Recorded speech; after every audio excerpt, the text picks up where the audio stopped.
Hi friends, you're watching Wonder Pavel Cooking Channel, a little place where we slow down and cook something cozy together. Today we're continuing our pancake chapter, and this time it's all about crepes, those thin, delicate pancakes loved by both grown-ups and kids, especially kids. And in some homes they disappear this fast. In my family, we've been making this style of crepes for generations, and they're one of our most beloved breakfasts. These crepes are a little less sweet than the classic French dessert version with no vanilla and just a touch of sugar. And this time I served them the way we love, with apricot jam and sour cream. So pour yourself a cup of tea and let's make these together. Here's what we'll need today. 3 large eggs, 1.5 cups of all-purpose flour, that's about 190 grams. 2.5 cups of milk, or 600 milliliters, 2 tablespoons of sugar, a 1/4 teaspoon of salt, and just a pinch of baking soda. And finally, 3 tablespoons of vegetable oil. These are as simple as it gets. Now let's bring them all together into our lovely crepe batter. In a large mixing bowl, crack in 3 eggs, add the sugar and whisk until everything is well combined. Next goes the sifted flour, then the salt with a pinch of baking soda. Whisk again, starting slow so it doesn't fly everywhere, unless you're trying to surprise the dog with a flour facial. After a few seconds, you'll notice it gets harder to bring everything together. That's your sign to add about 1/3 of the milk and to whisk everything again until the batter loosens up.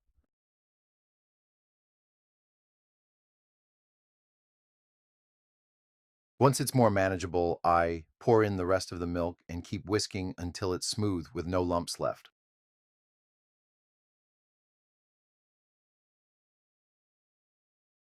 Honestly, you could do this whole process by simply putting everything into a blender, but then you'd miss out on this great forearm workout.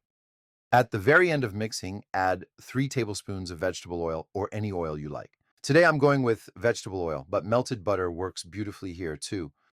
Once the oil is in, give it a quick whisk so it's fully combined. And just like that, our batter is officially ready for cooking.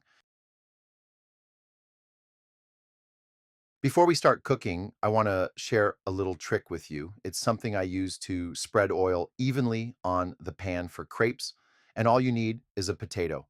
Cut the potato in half, stick a fork into it, and you have the perfect tool for oiling your pan.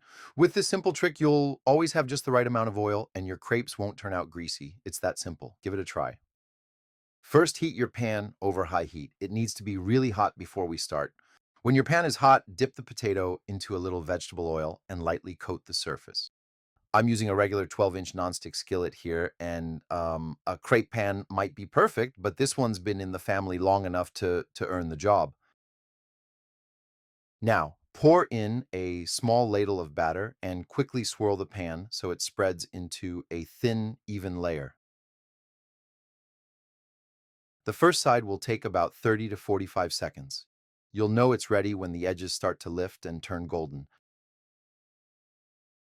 Flip it gently and cook the other side for about 20 to 30 seconds. And that's it, your first crepe is ready. We will just repeat the process each time, lightly oiling the pan with our super secret potato and vegetable oil tool.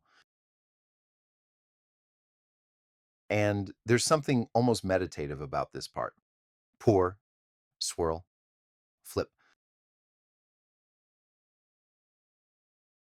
Over and over, the kitchen starts to fill with that warm, toasty aroma that only crepes have. It's the kind of smell that pulls people into the kitchen one by one asking, "Are they ready yet?" Before you know it, the stack grows taller and taller. Some will disappear as fast as they come off the pan, and honestly, that's part of the fun. In my family, the first few never even make it to the table. They just vanish. This time I made my version of classic plain crepes, simple and absolutely perfect for me, served for breakfast with apricot jam and sour cream. This recipe is our foundation, and in future episodes, we'll keep building on it step by step. Using this base crepe recipe, we can create so many variations. From the classic crepe Suzette to crepes filled with a variety of delicious fillings like chicken and mushrooms, ham and cheese, and countless other combinations to surprise and delight. This is my version of classic plain crepes, also known as blini. Thank you so much for your views, your likes, and your comments. I truly appreciate every bit of feedback, and as a new YouTuber, your support means the world to me. Please consider liking and commenting on this video. I read everything, and I try to take all your suggestions into account. You can find the full list of ingredients in the description to this video and on my website, wonderpavel.com. Wishing you a wonderful week ahead, and as always, stay cozy.